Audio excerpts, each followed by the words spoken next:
Барлықтарыңызға сәлем. Бүгін сіздермен балды торттың рецебін бөліскім келеді.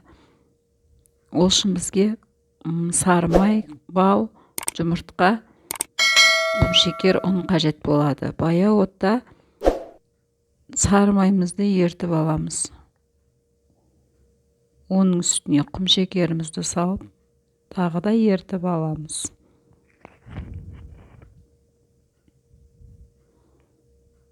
Оның үстіне балымызды салып, бұл жерде балымыз таза табиғи бал болса, өте дәмді болып шығады.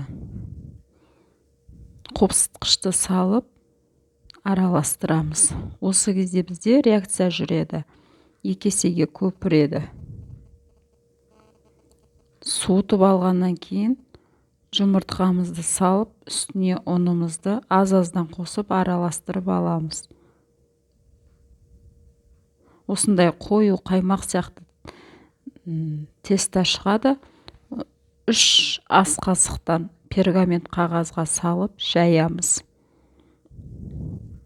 Қызып тұрған 180 градуста пешке 5 минуттан пісіріп аламыз.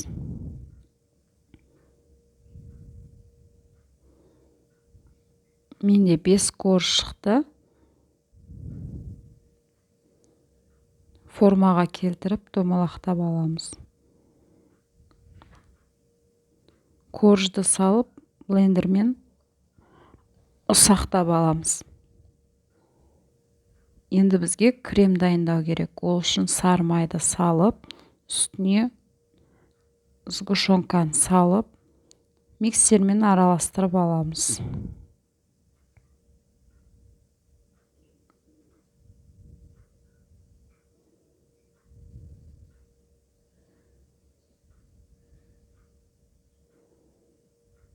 Коржымызға 2-3 ас қасықтан салып, біріктіріп аламыз, корждарымызды жинаймыз. Сосын жаңағы ұсақталған коржымызды үстінен сеуіп, әсемдеп аламыз. Бізде осындай әдемі, нәзік, дәмді балды торт шығады. Сіздерге де жасап көруге кеңес беремін. Менің каналыма тіркеліп, лайк басуды ұмытпаңыздар. Сіздермен әрқашан жаңа рецептермен бөлісіп отырамын.